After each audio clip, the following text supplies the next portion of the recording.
So I was pissed, like out of my mind, for the whole of the first day shoot. Well, it's been well over a decade since one of our most beloved comedians has hit the stage for a solo performance. Mm-hmm. Hang on, you're not supposed to. Sounds like agree we've got her with in this. we've got her in a sack to the side. Mhm. But hold on to your hats. Denise Scott is gearing up to make her return to the stage. What's she been up to? What's going on? What's she going to be talking about? Denise Scott, hello. Hello, lovely to be here with both of you. You look full of beans, and I know that you've been going through hell, which is the cancer journey, as people seem to say. Yes, for a minute I thought you were referring to my partner John, who's always been hell, but a delightful chap, 44 years. Anyway, yes. Yeah. You look great. Are you feeling great? To be honest, no. Which I think is a bit disappointing. Are you It would feeling be worse than just you- better if I'm still on medication, which many, well, I suppose it's women take it after breast cancer or surviving breast cancer, which it just cuts out all estrogen. And that stuff's everything. It stuffs your skin, your mental health, your joints, but you're alive. So, you go with that. But the brain fog. But then everything, a side effect seems to be brain fog. And mine's phenomenal. So good luck if you're coming to see me perform, because I can't guarantee I won't just freeze and get upset and walk off stage least and we go, know- apologies, I'm on letrozole. Every night will be different, though. So what a gift. What a gift. It'll be a wild ride. Are you talking about all of that in your show? I mean, 10 years since you've done a solo show. What kind of stuff is interesting you? Well, this is the thing. I never thought I'd do a solo show again because they're very stressful.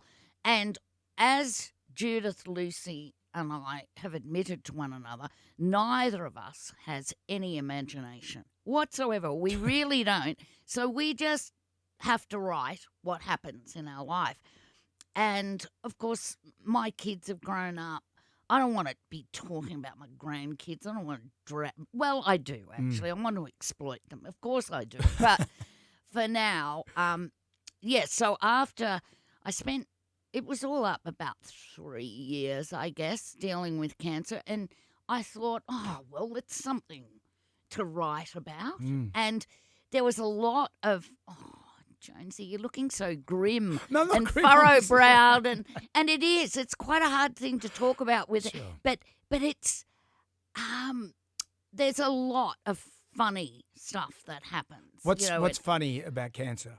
What's something that comes to mind? Well, I don't want to. Now I feel perplexed. For instance, the fact that I did filmed Mother and Son at the same time as having my first lot of chemo. I was diagnosed when we were just about to move to Sydney because I live in Melbourne. And so filming, and I've started chemo, and I am off my tree. Like, I've got chemo drugs fizzing around in my body, and I've never been in a sitcom, yet alone being the main person, yet alone taken on the mantle of Ruth Cracknell, which, can I tell you, if you want to upset Australia, try taking over a role that Ruth Cracknell, who, rest in peace, but did die 23 years ago. World was outraged. So now you see I'm having a letrozole moment. What the hell was I talking about? No, you were just saying, what's funny about cancer? Yeah, well, so first day of filming, I'm really not dealing with the anxiety and the drugs. And it was a 40-degree day in Sydney, and we're being driven to location. And I'm just like so anxious and hot and overwhelmed. And I just grabbed this bottle of water that was in the passenger door, and I grab it, and I open it, and I guzzle it. And that's when I realised it wasn't water. It was hand sanitizer that had liquefied in the heat. Oh, my God. There's your humour. It was terrible. And so I'm in the back of this car, like just full on. I didn't know what I'd drunk. I didn't know, but I knew my throat was burning and I couldn't breathe. And the crew are all outside sort of going, we haven't shot a scene and it looks like this shoot is over because I'm sort of collapsing and trying to get out of the door, but they've got the child lock on. I didn't know why that But was. there's a lot of alcohol in that as well, the hand sanitizer. 95% proof, and I guzzled it. So I was pissed, like out of my mind, for the whole of the first day's shoot. I'm not recommending it as a way to get through. But yes, there's lots of stuff. But Lots. you're stoic. No, I'm not. Is it not stoic? But the fact that you didn't say, hey, I can't do this production, you, I know, are so professional. You would have been aware that all those people are ready to go and you turn up and you do it.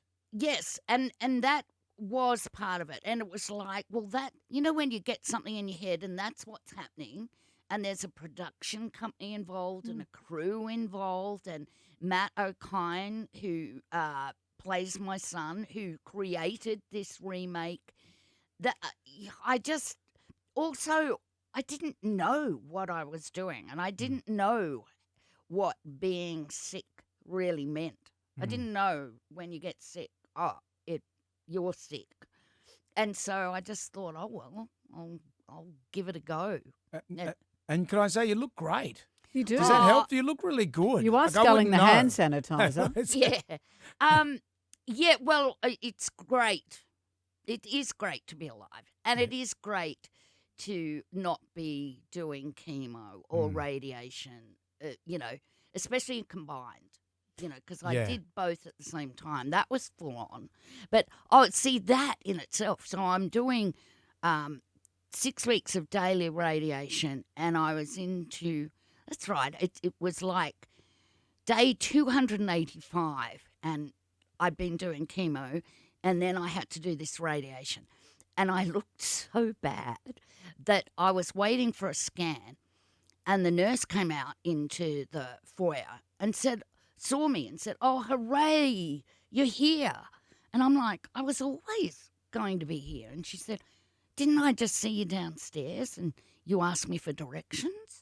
And I'm like, no, that wasn't me. And then at this very second, this woman came around the corner. She would have been 98. And she was bent double, sort of shuffling along. And the nurse goes, oh, there she is. Sorry, I got you two mixed up. So it's just writing itself. I thought I can't let this go. The fact you haven't done a show for 10 years, was there something about what you've been through that gave you new bravery to say, stuff it? To a point.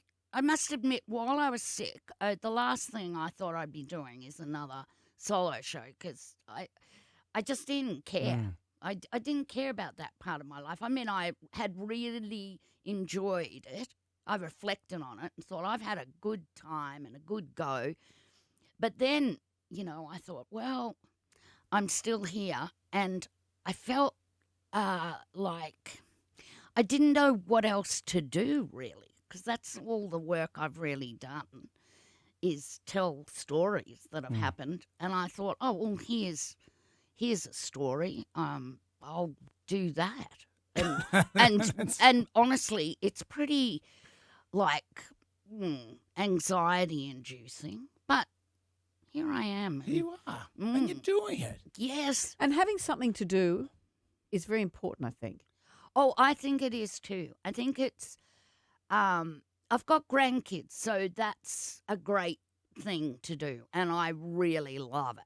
I love hanging out with them, but it's important to me to keep working.